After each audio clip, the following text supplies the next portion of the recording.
सुब्हानल्लज़ी अस्रा बिअब्दिही लैलन मिनल मस्जिदिल हराम इलल मस्जिदिल अक़्सल्लज़ी बारकना हौलहु लिनुरियहु मिन आयातिना इन्नहु हुवस समीउल बसीर। सदक़ल्लाहुल अलीयुल अज़ीम। हाज़िरीन मजलिस सामीन कलाम, नबी सल्लल्लाहु अलैहि वसल्लम के कलमे जी दावत ॾियण जे करे मुख़्तलिफ़ वक़्तनि में मुख़्तलिफ़ तकलीफ़ां ॾिनियूं वेंदियूं हुयूं। सहाबा खे भी तकलीफ़ां ॾिनियूं वेंदियूं हुयूं। नबी सल्लल्लाहु अलैहि वसल्लम जॾहिं काबतुल्लाह में क़ुरान पढ़ंदा हुया त काफ़िर सीटियूं ऐं ताड़ियूं वॼाईंदा हुया ऐं अहिड़ी तरह सां कंहिं महिल हुज़ूर सल्लल्लाहु अलैहि वसल्लम जे दरवाज़े ते गंदगी उछलाइण, कंहिं महिल नबी सल्लल्लाहु अलैहि वसल्लम जे रस्ते में कंडा उछलाइण, कंहिं महिल सहाबा खे तकलीफ़ां ॾियण। बहरहाल काफ़िर जेके हुया कंहिं तरह सां भी नबी सल्लल्लाहु अलैहि वसल्लम के मनण जे लाइ तैयार न हुया। अल्लाह तबारक व तआला नबी जे हथां मोजिज़ा भी ॾेखारींदो आहे। वो मोजिज़ा नबी सल्लल्लाहु अलैहि वसल्लम जी सीरत जो हिकिड़ो वॾो हिस्सो आहिनि। त अल्लाह ताला नबी खे मोजिज़ा भी ॾिना। वॾो मोजिज़ो ही क़ुरान वारो मोजिज़ो आहे। वरी अल्लाह ताला सोने नबी सल्लल्लाहु अलैहि वसल्लम खे ॿिया भी मोजिज़ा ॾेखारिया त पैगंबर हे मोजिज़ा अथई, वञी करे तूं पंहिंजी क़ौम खे ॾेखार। कंहिं महिल चंड ॿ टुकर पियो थिए, नबी सल्लल्लाहु अलैहि वसल्लम ॾे हिकिड़ो बदू आयो। नबी सल्लल्लाहु अलैहि वसल्लम ॾे आराबी ॿाहिरां माण्हू वारो चए साईं मां तॾहिं तव्हां ते ईमान आणींदुमि, मूंखे का निशानी ॾेखारियो। नबी सल्लल्लाहु अलैहि वसल्लम जा फरमायो त साम्हूं ॾिस वण बीठो आहे न, ॿेर जो वण हुयो या खजी जो वण हुयो। हुन चयो साईं आहे। नबी साहब फरमायो इन जे कॾहिं टाम खे मां इशारो ॾियां, उहा हेॾे टाम लही अचे पोइ मां तव्हां ते ईमान आणींदुमि। नबी साईं इशारो ॾिनो, टाम आई। वरी नबी साईं फरमायो पंहिंजी जॻह ते हली वञ। त उहा टाम उहो गोशो पंहिंजी जॻह ते हलियो वियो। त उहो बदू जेको ॿाहिराड़ी हुयो, जंग जो माण्हू हुयो, इन मोजिज़े खे ॾिसी करे मुस्लमान थी वियो। पर जेके पंहिंजा उथिया वेठा नबी साईं सल्लल्लाहु अलैहि वसल्लम जो सॼी ज़िंदगी अख़लाक ॾिठऊं, तॾहिं भी नबी साईं खे वॾा वॾा मोजिज़ा ॾेखारिया, लेकिन ज़िद जे करे जेको आहे त हुज़ूर सल्लल्लाहु अलैहि वसल्लम ते ईमान न आंदऊं। हालांकि अबू जहल हज़रत अबू सुफियान जंहिं महिल मुस्लमान न थियो हुयो ऐं अखनस बिन शुरैक इहे लिकी लिकी अची करे हुज़ूर जो क़ुरान भी ॿुधंदा हुया। वरी जो अचनि त मिलनि त भेणा तूं काॾे चए सभु हेॾे विया। माना वाइदो करनि त न ॿुधंदा, त वरी भी बार बार ॿुधंदा आया। मालूम पियो थिए त क़ुरान में उन्हनि खे मज़ो अचे पियो, पर ज़िद जे कारण कोन पिया मञनि। हज़रत अबू सुफियान त बाद में मुस्लमान थियो हुयो, मेहनत ज़िदी अबू जहल हुयो। अहिड़ी तरह सां बहरहाल अल्लाह ताला खोड़ नबी सल्लल्लाहु अलैहि वसल्लम खे मोजिज़ा ॾिना। पैगंबर जे मोजिज़नि खे ॾिठऊं पर मञऊं कोन। वॾा वॾा नबी सल्लल्लाहु अलैहि वसल्लम खे मोजिज़ा अल्लाह ताला ॾिना, हता कि जानवर नबी सल्लल्लाहु अलैहि वसल्लम सां ॻाल्हाइनि पिया। ऐं अहिड़ी तरह सां अबू जहल जे साम्हूं त जेको आहे त पथरनि भी गवाही ॾिनी हुई हुज़ूर सल्लल्लाहु अलैहि वसल्लम जी, ऐं ॻोह भी कलमा पई पढ़े। नबी सल्लल्लाहु अलैहि वसल्लम खे खोड़ अल्लाह ताला मोजिज़ा ॾिना, जो उलमा उन्हनि जो तइदाद 2,000 खां वधीक लिखियो आहे। बहरहाल जॾहिं ज़ुल्म वधी विया, काफ़िर हुज़ूर सल्लल्लाहु अलैहि वसल्लम खे कोन पिया मञनि, त हुज़ूर सल्लल्लाहु अलैहि वसल्लम जी नबूवत जो तक़रीबन 4 या 5 साल हली रहियो हुयो त नबी सल्लल्लाहु अलैहि वसल्लम सहाबा खे हुकुम ॾिनो त सहाबा तव्हां हबशे जे तरफ़ हिजरत करे वञो, हिते ज़ुल्म मथां ज़ुल्म वधदा था वञनि। त सहाबा तक़रीबन उन वक़्त सहाबा जो जेको उलमा तादाद लिखियो आहे त उन वक़्त 12 मर्द ऐं 5 औरतूं हबशे जे तरफ़ हिजरत करे विया, जिन में हज़रत उस्मान बिन अफ़ान ऐं नबी सल्लल्लाहु अलैहि वसल्लम जी न्याणी हज़रत रुक़ैया भी हुई। इहे ॿई जोड़ो हुयो। हज़रत उस्मान नबी सल्लल्लाहु अलैहि वसल्लम जो न्याणो। त हबशे जे तरफ़ जॾहिं हिजरत करे आ त उते जेको आहे त कंहिं भुलाए छॾियो त मके जा माण्हू मुस्लमान थी विया न मुशरिक। हाणे हबशे में जेके विया हुया सहाबा, उहे इन जे कारण विया त मके वारा ज़ुल्म न करनि। जॾहिं कंहिं हुलायो त मके वारा मुस्लमान थी विया त हुनखे ॾाढी ख़ुशी थी, अरे मके वारा ॿिया बि मुस्लमान थी विया आहिनि। त वापसि आया त हुनखे ख़बर पई त हीउ धोखो हुयो, मके वारा इहे पोइ हिते मोटाइण जी हिकिड़ी चाल पिया हलनि। नबी सल्लल्लाहु अलैहि वसल्लम जन वरी हुकुम ॾिनो त जेकॾहिं जंहिंजी दिलि चाहे त वञी था सघो। उन वक़्तु शासी सहाबा इकराम विया, शासी मर्द हुया ऐं 17 उन्हनि खां अलावा ॿियूं औरतूं हुयूं जेके वरी हबशे ॾे विया। त उते रसूलुल्लाह सल्लल्लाहु अलैहि वसल्लम जो उन्हनि में सोट हज़रत जाफ़र तैयार बि हुयो। वरी काफ़िर जेको आहे त हबशे ॾे विया ऐं हबश जे बादशाह नजाशी जेको असहिमा हुयो, नबी सल्लल्लाहु अलैहि वसल्लम उन जी वॾी तारीफ़ फरमाई हुई। बहरहाल बाद में मुस्लमान बि थियो हुयो। त उन ॾे विया ऐं उनखे चयूं त बादशाह हे मुस्लमान आहिनि ऐं तव्हां ईसाई आहियो, हे त तव्हांजे मज़हब खे नथा मञनि, हे अलाए कहिड़े मज़हब जा, तंहिंजे कारण हिनखे ॿाहिरि कढो। असांजे हवाले कयो त असां हिनखे जेको आहे त पंहिंजो ॻोठु वठी वञूं ऐं उते नऊज़ुबिल्लाह तशद्दुद कयूं। त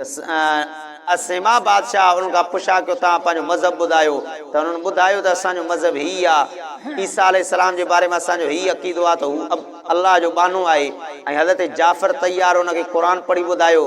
नजाशी जे अखियुनि मां पाणी वही आयो ऐं मुस्लमान थी वियो। बहरहाल उन्हनि खे मुशरिकनि खे ॿाहिरि कढे ऐं मुस्लमाननि खे उते रहाइश मिली। ऐं हेॾां तक़रीबन 6 हिजरी हली रही हुई त हज़रत हमज़ा रज़ी अल्लाह ताला अन्हु मुस्लमान थियो। उन खां बाद में वरी 3 ॾींहंनि खां बाद ई हज़रत उमर रज़ी अल्लाह ताला अन्हु बि मुस्लमान थियो। किसो हज़रत उमर जे मुस्लमान थियण जो मशहूर आहे। बहरहाल हज़रत उमर रज़ी अल्लाह ताला अन्हु जॾहिं मुस्लमान थियो, नबी सल्लल्लाहु अलैहि वसल्लम सफ़ा पहाड़ी हेठां घर हूंदो हुयो हज़रत अरकम बिन अबी अरकम जो, उते मुस्लमान लिकी करे इबादत कंदा हुया। छो त मेराज खां अॻु 2 निमाज़ूं पढ़णियूं हूंदियूं हुयूं। मेराज खां अॻु 2 निमाज़ूं हुयूं। हिकिड़ी हुई फजर जी निमाज़ जेके 2 रकातूं हूंदियूं आहिनि, ॿी हुई टेपरी जी निमाज़, उहा बि 2 रकातूं हुई। तंहिंमहिल मेराज खां अॻु में 2 निमाज़ूं हूंदियूं हुयूं, टेपरी जी ऐं फजर जी। टेपरी जूं बि 2 रकातूं हूंदियूं हुयूं। त बहरहाल हज़रत उमर रज़ी अल्लाह ताला फरमायो साईं हाणे उमर मुस्लमान थियो आहे, पोइ बि लिकी करे इबादत, हाणे काबतुल्लाह में इबादत थींदी। हज़रत उमर जे मुस्लमान थियण सां मुस्लमान सरे आम जेको आहे त इबादत करणु लॻा। ऐं उन वक़्तु जेको आहे त 2 सफ़ूं ठाहियूं वयूं। हिकु सफ़ खे हज़रत हमज़ा रज़ी अल्लाह ताला अन्हु इमामत पियो कराए, ॿी सिफ़र हज़रत उमर रज़ी अल्लाह ताला अन्हु काबतुल्लाह जे अंदरि। त बहरहाल ऐं अॻिते हली करे हुज़ूर सल्लल्लाहु अलैहि वसल्लम ते वरी ॿियो ज़ुल्म कयो वियो, वरी ॿियो ज़ुल्म कयो वियो जो सन नबूवत जो जेको आहे त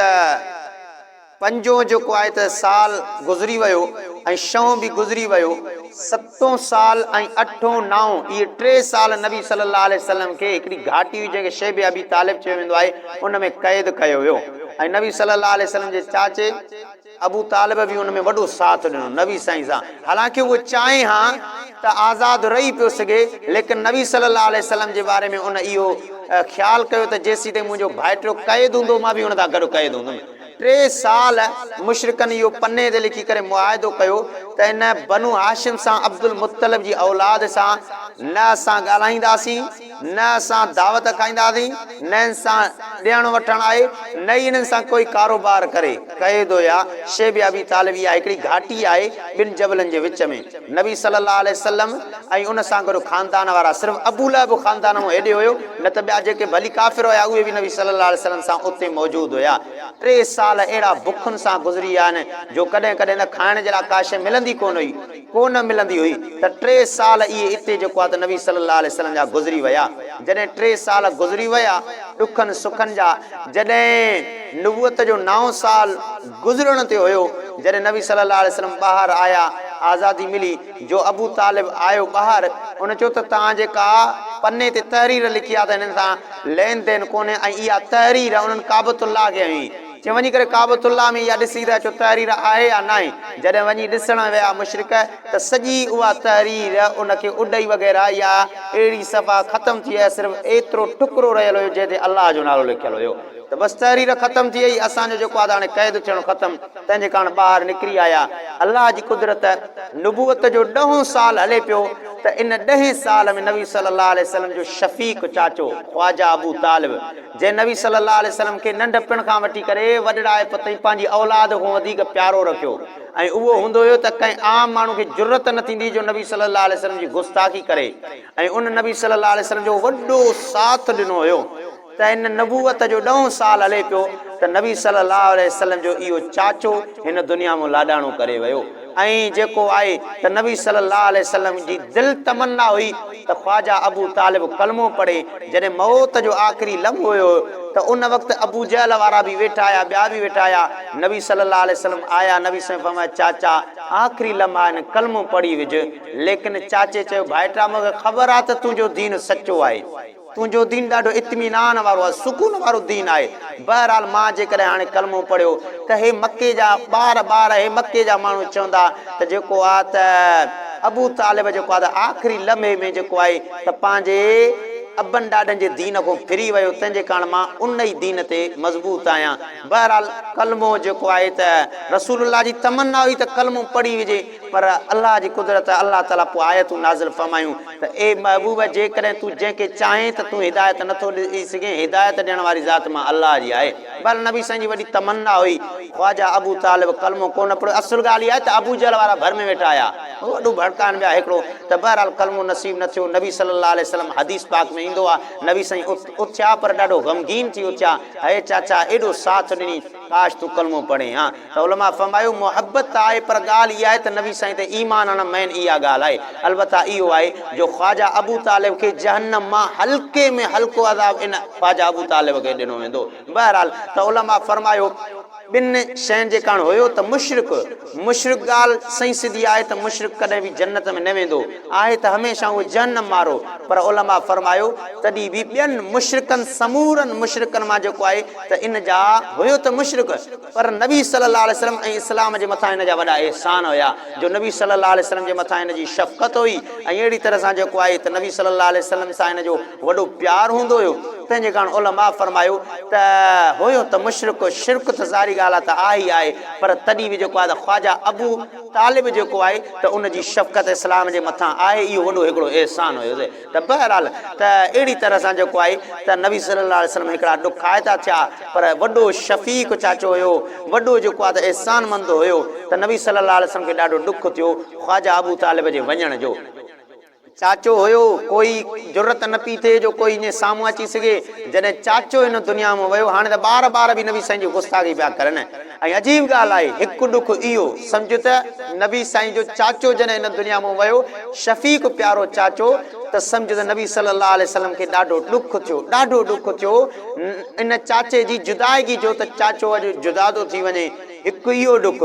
अञा 2-3 ॾींहं गुज़रिया मस, किनो लमा फरमायो त महीनो 2, किनो लमा फरमायो त अञा 3-4 ॾींहं मस गुज़रिया त वरी अम्मा ख़दीजतुल कुबरा जो इंतकाल थी वियो, वरी अम्मा ख़दीजा जो इंतकाल थी वियो, जो नबी साईं जो इन बि वॾो साथ ॾिनो हुयो। 25 साल नबी साईं सां ॾुखनि सुखनि में गॾु हुई। ऐं जेकॾहिं का घरवारी मुहबत वारी हुजे न, जेका ॾुख सुख खे सम्झे, त इहा घरवारी वॾो एहसान हूंदो आहे। त बहरहाल इन जे कारण नबी सल्लल्लाहु अलैहि वसल्लम फरमायो 3 शयूं मूंखे दुनिया में प्यारियूं आहिनि। हिकिड़ी ख़ुशबू हुया त नबी साईं सरापा ख़ुशबू, पर उम्मत खे सम्झाइण जे लाइ, छो त उम्मत वटि त जेको आहे त पाण त उम्मत ख़ुशबू कोन हूंदी न, उम्मत ख़ुशबू हणे। त नबी साईं फरमायो मूंखे ख़ुशबू प्यारी आहे। नबी साईं फरमायो निमाज़ त मुंहिंजे अखियुनि जो ठार आहे। नबी साईं फरमायो त इहा नेक सालिह औरत, इहा बि मां मुहम्मद खे दुनिया जी शयुनि मां सुठी ॻाल्हि, प्यारी ॻाल्हि लॻंदी आहे। त नेक सालिह औरत हुजे त इहा वॾी हिकिड़ी नेमत आहे। इन जे कारण नबी सल्लल्लाहु अलैहि वसल्लम इशारो बि कयो आहे। नबी सल्लल्लाहु अलैहि वसल्लम फरमायो दुनिया सॼी मता, दुनिया कुल्लु आहे मता। नबी साईं फरमाया सॼी जो सॼी दुनिया आरज़ी सामान आहे, पर आरज़ी सामान में भलो सामान नेक सालिह औरत आहे। त बहरहाल नबी सल्लल्लाहु अलैहि वसल्लम जी इहा अम्मा ख़दीजा जेको आहे त वॾो साथ ॾिनो। ऐं वॾी ॻाल्हि आहे त नबी सल्लल्लाहु अलैहि वसल्लम जी समूरी औलाद हज़रत इब्राहिम खां सवाइ अम्मा ख़दीजतुल कुबरा जे पेट मुबारक में हुयो। त बहरहाल त समूरी औलाद नबी साईं जी अम्मा ख़दीजा मां हुई। ऐं अहिड़ी तरह सां नबी साईं जी इहा प्यारी घरवारी बि इंतकाल करे वई। नबी साईं खे ॿियो गम पहुतो। नबी साईं ॾिठो त हाणे जेको आहे त मके में त जेको आहे त हेॾो ज़ुल्म लॻो पियो आहे, भला ताइफ़ में वञी करे उन्हनि खे इस्लाम पेश कयां, मन उहे जेको आहे त मुस्लमान थी वञनि। पोइ नबी सल्लल्लाहु अलैहि वसल्लम ताइफ़ विया। नबी साईं हुयो, ॿियो नबी साईं सां गॾु हज़रत ज़ैद बिन हारिसा हुयो, जंहिंखे नबी साईं पुटु करे पालियो हुयो। ऐं मके खां नबी साईं ताइफ़ ताईं पंधु विया आहिनि। अंदाज़ो त कयो न, तव्हां उन ज़माने में ॾिसो, हाणे त रोड रस्ता आहिनि, उन ज़माने जे तव्हां हालात खे ॾिसो त कीअं पथराइलो इलाइक़ो हुयो। नबी सल्लल्लाहु अलैहि वसल्लम पंधु विया आहिनि ताइफ़ में। जॾहिं नबी साईं ताइफ़ पहुता, नबी साईं खे उमेद हुई त मको ऐं ताइफ़ सम्झंदा हिक ॿिए सां सम्झंदा हिननि जी लेन देन आहे, मन ताइफ़ वारा मुंहिंजी ॻाल्हि ॿुधी वठनि। नबी साईं हिते आया त हिते 3 सरदार रहंदा हुया, अब्दिया, लैल, मसऊद ऐं हबीब। इन 3 सरदारनि वटि नबी साईं विया। नबी साईं फरमायो त मां तव्हां ॾे आयो आहियां ॻाल्हि ॿोल करण जे लाइ। उन्हनि विया, चवंदा वियो त नबी साईं उन्हनि खे चयो त ईमान आणियो, अल्लाह ताला खे अकेलो मञियो, तव्हां कामयाबु थींदो। उन्हनि सरदारनि खे जॾहिं ख़बर पई त इहा ॻाल्हि त मुशरिकनि, मके वारनि मुशरिकनि जे ख़िलाफ़ आहे, तंहिंजे कारण उन्हनि सरदारनि नबी साईं खे चयो त हितां निकिरी वञ ताइफ़ मां,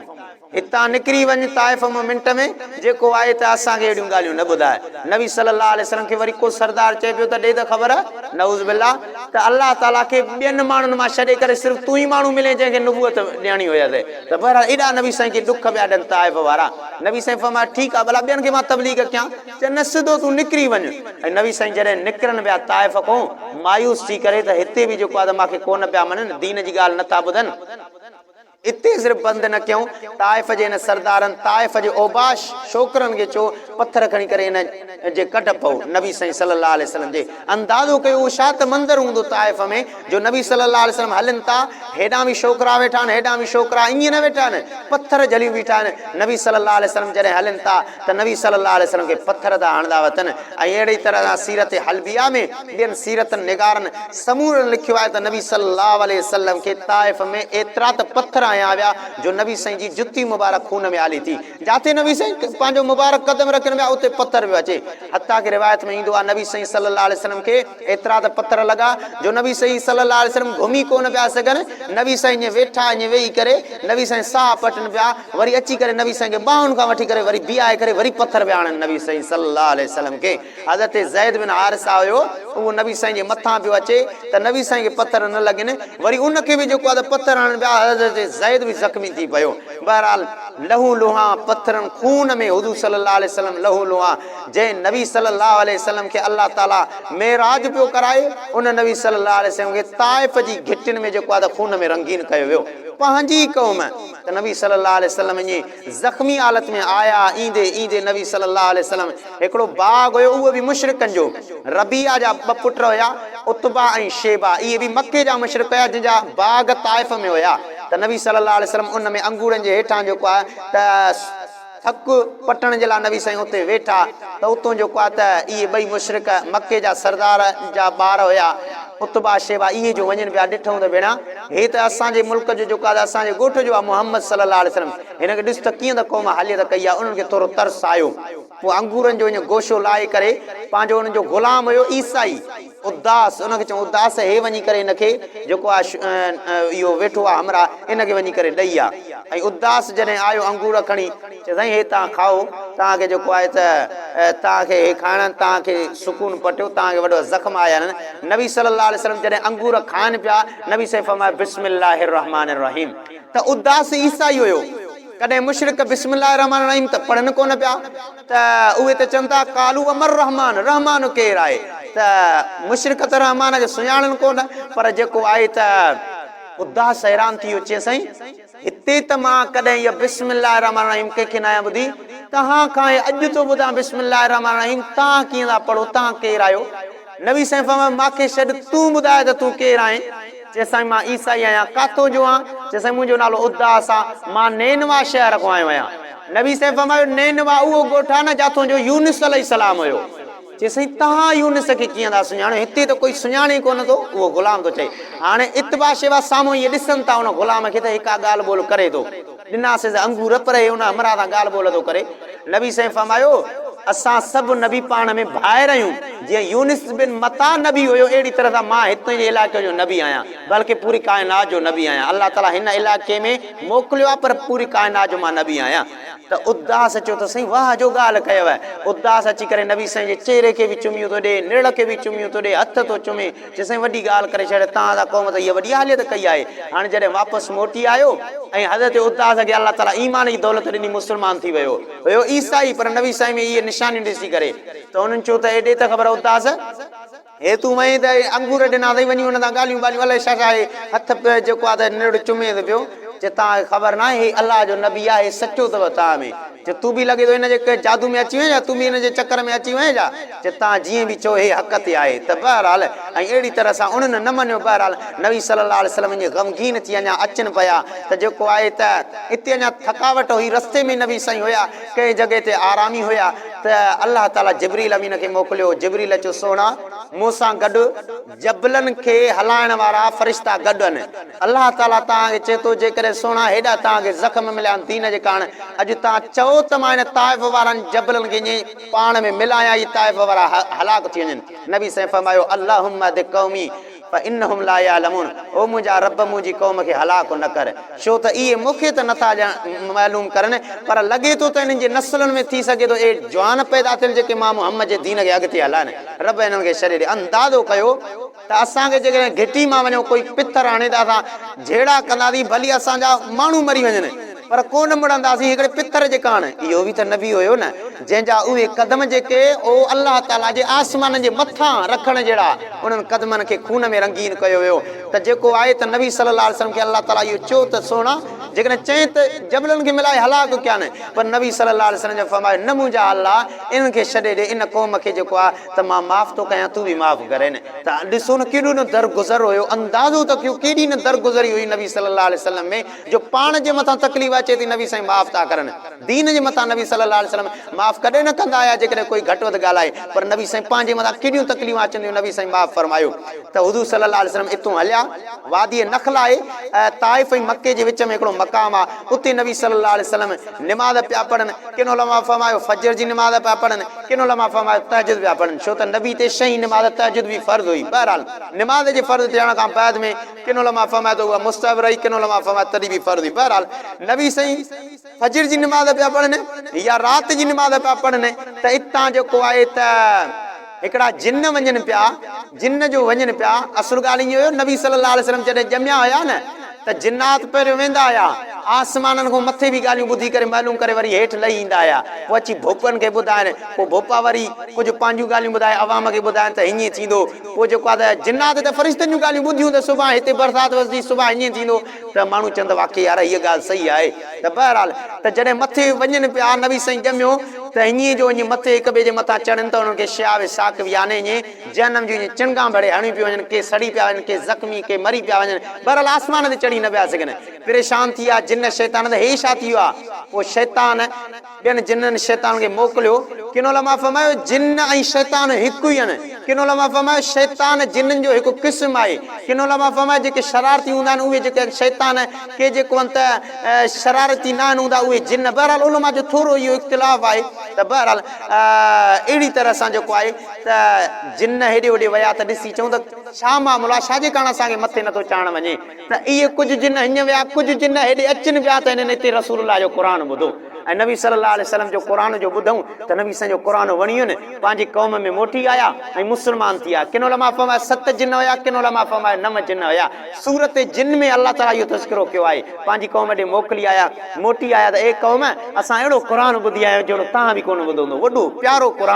ऐं उन क़ौम खे अल्लाह ताला हिदायत ॾिनी पोइ नबी सल्लल्लाहु अलैहि वसल्लम सां 2-3 जॻह ते जिन्नात मिलिया हिकिड़ी जॻह ते नबी सल्लल्लाहु अलैहि वसल्लम जेको आहे त उकाज़ जेको मेलो लॻंदो हुयो नबी साईं होॾे अचनि वञनि पिया त नबी सल्लल्लाहु अलैहि वसल्लम उन वक़्तु बि जिन्ननि सां मुलाक़ात कई हिकु दफ़े नबी सल्लल्लाहु अलैहि वसल्लम जन जेको आहे त ऐलान कयो राति मां वेंदुमि जिन्ननि सां मिलण आहे कोई मूंसां हले साहबा ॿिया न पिया हलनि त साईं जिन्नात वरी ॿी शइ आहे हज़रत अब्दुल्लाह बिन मसूद हुयो उन चयो त साईं मां हलंदुमि मां हलंदुमि वेचारे अब्दुल्लाह बिन मसूद जूं जंघा मुबारक बि ईअं सुकलणियूं हूंदियूं हुयूं हिकु दफ़े नबी सल्लल्लाहु अलैहि वसल्लम जो ॾंदण पियो पटे साहबा जंघा ॾिसी करे खिलनि पिया नबी साईं छा था ॾिसो साईं अब्दुल्लाह बिन मसूद जंघा त ॾिसो केतिरियूं त सनियूं अथव साईं फरमायो सनियूं तव्हांखे नज़र थियूं क़यामत जे ॾींहुं अमाल नामे में ओ ताराज़ू में हिन जूं जंघा ओ त पहाड़ खां बि वधीक जेको आहे हैसियत रखंदियूं त बहरहाल त हुज़ूर सल्लल्लाहु अलैहि वसल्लम जन अब्दुल्लाह बिन मसूद खे वठी आया नबी साईं हुनखे पीटो कढी ॾिनो अब्दुल्लाह बिन मसूद फरमायो तूं झटि को ॾिठुमि नबी साईं क़ुर पढ़ियो वञे ख़लक़ अची वई नबी साईं ॾे पोइ नबी साईं सां ॻाल्हि ॿोल सुबुह ताईं थी मां जेको आहे त ॾिठुमि त अजीब शयूं नज़र आयूं नबी साईं पोइ मूंखे वठी आया ॾिठी चए साईं मां ॾिठो छा आया नबी साईं फरमाया इहे जिन्नात हुया मूं ॾे आया फ़ैसिलो करण जे लाइ कुझु ॻाल्हियूं ॿुधाइण जे लाइ ऐं अहिड़ी तरह सां कुझु माण्हू मुस्लमान थिया जेको आहे त जिन्ननि में छो त जिन्ननि में काफ़िर बि हूंदा आहिनि मुस्लमान बि हूंदा आहिनि ऐं अहिड़ी तरह सां मूं ॾे फ़ैसिलो वठणु आया त साईं असांखे खाधे जे लाइ का शइ तक़सीम करे ॾे पोइ मां चयो सान त हॾो ऐं तव्हांजो गोबर इहो छेणो इहो तव्हांजो खाधो आहे नबी साईं फरमाया हॾे ऐं छेणे सां वटि न पचाईंदा कयो इहो हुनजो खाधो आहे हुनखे सिंगदानी आहे अहिड़ी तरह सां हुनजो हिकिड़ो खाधो आहे त बहरहाल हुज़ूर सल्लल्लाहु अलैहि वसल्लम पोइ आया 2-3 जॻहियुनि ते नबी साईं जी जिन्नात सां मुलाक़ात थी आहे त हुज़ूर सल्लल्लाहु अलैहि वसल्लम जॾहिं आया अची करे गारे हिरा में आया नबी साईं हज़रत ज़ैद बिन हारिसा खे मोकिलियो वञ मके में जेको आहे त कंहिं सरदार खां अमान वठी आहे मां वेंदुमि त कोई मञींदो ई न तकलीफ़ ॾींदा वञी करे कंहिं सरदार खां अमान वठी आहे जेको आहे त हज़रत ज़ैद बिन हारिसा आयो अखनस बिन शुरैक खे चयनि नबी साईं खे जेको आहे त तूं पनाह ॾे उन चयो मां पनाह कोन ॾींदुमि मां कुरैशिन जो साथी आहियां अहिड़ी तरह सां ॿियो हुयो मुतिम उनखे जेको आहे त वञी करे हज़रत ज़ैद बिन हारिसा पैगाम ॾिनो नबी साईं खे पनाह ॾे उन नबी साईं खे पनाह ॾिनी त बहरहाल पनाह ॾिनई काफ़िर घटि पिया तकलीफ़ ॾियनि पर ओड़ी पनाह कोन मिली जेकी ख्वाजा अबू तालिब भेली हूंदी उनजो हथु हूंदो कंहिंखे ज़रूरत कोन थींदी हाणे त ॿार बि गुस्ताखियूं पिया करनि नबी साईं ॾाढो ॾुखायल हुया अञा इहे सन 10 हिजरी जी ॻाल्हि आहे एॾा ॾुख आया जो इनखे उलमा इकराम आमुल हुज़्न यानी ॾुखनि जो साल चयो नबी साईं ॾुख आहे थी थका वेठी ॾुखनि मथां ॾुख सही नबी साईं हिकु दफ़े हानी जे घर में सुम्ही पिया आया इहा नबी सल्लल्लाहु अलैहि वसल्लम जी सौटा हज़रत अली साईं जी भेण आहे नबी साईं सुम्ही पिया आया जिब्रील अमीन आयो छत मुबारक खे चीड़े नबी साईं ॾे आयो अल्लाह ताला फरमाए सोने नबी खे उथाए या अल्लाह मां नालो खणा न नालो न खण इनखे बल्कि पंहिंजा नूरानी पर जेको आहे त हिन जे सोने नबी जे पेरनि मुबारकनि जे तिरनि खे घसाए नबी साईं उथिया ऐं अहिड़ी तरह सां नबी साईं फरमाए जिब्रील ख़ैर त आहे दरवाज़ो बंदि आहे छत मूं जिब्रील आयो इन मूं पैगाम हुयो त अजीब ग़रीब वाक़ियात पेश अचण वारा आहिनि जिब्रील ख़ैर त आहे सोना उथो हदीस में लफ़्ज़ ईंदा आहिनि त अल्लाह ताला खे शौक़ु आहे तव्हां सां मुलाक़ात करण जो नबी सल्लल्लाहु अलैहि वसल्लम फरमाया कहिड़ी रात आहे साईं अॼु जेको आहे वसुल विसाल जी रात आहे हिकु महबूब जेको आहे त अल्लाह ताला सां ॻाल्हियूं कंदो तव्हांखे जेको आहे त मथे हलणो आहे अल्लाह ताला तव्हांखे सैर कराईंदो अंदाज़ो कयो जॾहिं कंहिंखे ॾुख हूंदा आहिनि न माण्हू ॾुखाइदो थींदो आहे पोइ चवंदा यार हिनखे हथु वठी तुर यार हिनखे वाको त करे हिन जा जेको आहे त दिमाग़ फ्रेश थी वञे हिन जो ज़हन फ्रेश थी वञे जॾहिं सोने खे ॾुख आया अल्लाह ताला फरमाए दुनिया जा सैर न मां तोखे जन्नत ऐं अर्श जा सैर कराईंदुमि नबी सल्लल्लाहु अलैहि वसल्लम पोइ हलिया बुराक बीठो हुयो ऐं अहिड़ी तरह सां नबी साईं सल्लल्लाहु अलैहि वसल्लम जो आबे ज़मज़म सां हातिम में जेको आहे त सीनो मुबारक धोतो वियो दिलि मुबारक धोती वई खोड़ मेराज जो लंबो चौड़ो वाक़ियो आहे जेको कंहिं ॿिए मौक़े ते बयानु कयो वेंदो बहरहाल नबी सल्लल्लाहु अलैहि वसल्लम खे सैर करायो वियो समूरनि नबियनि सां मुलाक़ात बैतुल मुक़द्दस में कराई वई नबी साईं खे आसमान घुमाया विया यूसुफ अलैहिस्सलाम ॿिया नबी आसमाननि में मौजूदु हुया बैतुल मुक़द्दस में बि मौजूदु हुया हुते बि मौजूदु हुया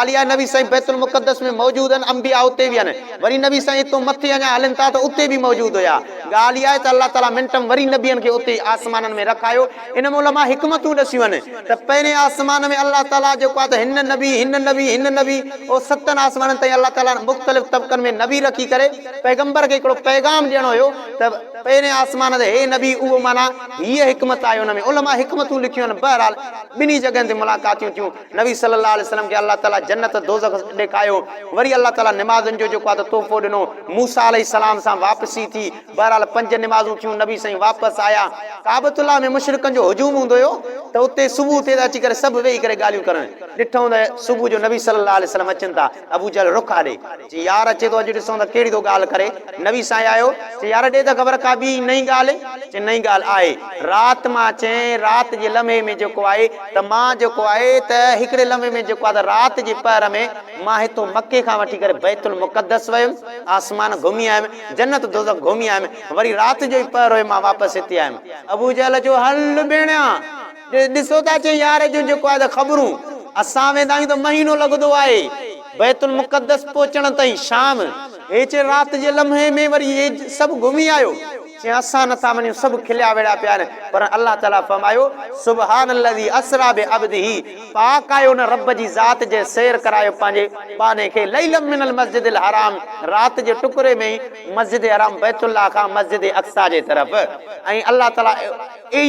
अल्लाह ताला ॾेखारिया उन ज़ात खे इहा ताक़त आहे सभु कुझु करे थो सघे नबी साईं खे कोन मञियो चई हलो त अबू बकर ॾे हलो चऊं सा हीअ यार ॻाल्हि कई अबू बकर साईं ॾे आया काफ़िर चई हीअ ॻाल्हि तुम्हारे यार कई आहे हाणे मनेसि थो भला हूअं त मञींदो आहे हाणे ॾिस कहिड़ो ॾींदो ॻाल्हियूं करे अबू बकर साईं फरमायो मां पाण त नबी साईं को कोन ॿुधो आहे जे चओ था नबी साईं जी तव्हांखे चयो आहे त मां चवां थो बिल्कुलु नबी साईं सचो आहे हेॾियूं नबी साईं ॾे जिबरील अमीन आसमान ॾो ख़बरूं आणींदो उहे सचियूं आहिनि हे बि नबी साईं हिन जो हे बि कौलो सचो आहे त नबी साईं फरमायो अबू बकर तूं सिद्दीक़ आहीं ऐं मुशरिकनि जो भला साईं असांखे ॿुधायो त बैतुल मुक़द्दस खे दरवाज़ा दरियूं घड़ियूं हुयूं तव्हांजो हुते निमाज़ पढ़ाई आहे हाणे हिकिड़ो जो वञे कोई निमाज़ पढ़णु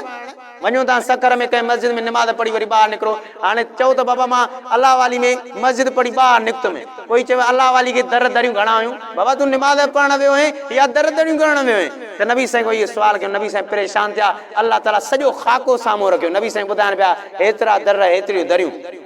नबी साईं ॿुधाइनि त तव्हांजो फिलाणो काफ़िलो फिलाणी जॻह ते हुयो हुनजो उठ बि गुम थी वियो हुयो पाणी उन जे प्याले मां पीतो अचेव त उन खां पुछा कजो उन खां पुछा कयो चएसि हा यार हिन फिलाणे मौक़े ते इहो असां सां वाक़ियो थियो हुयो बहरहाल ताइफ़ जो इहो वाक़ियो हुयो उन खां बाद में अलाह ताला मेराज करायो मेराज खां बाद में हाणे नबी सल्लल्लाहु अलैहि वसल्लम खे 5 निमाज़ूं जेको आहे त मिली वियूं हुयूं त 5 अलाह ताला 50 जो सवाबु ॾेई छॾियो अॻिते हयाती रही त इंशाअल्लाह हिजरत जो वाक़ियो बयानु कयो वेंदो त नबी सल्लल्लाहु अलैहि वसल्लम जी हाणे हिजरत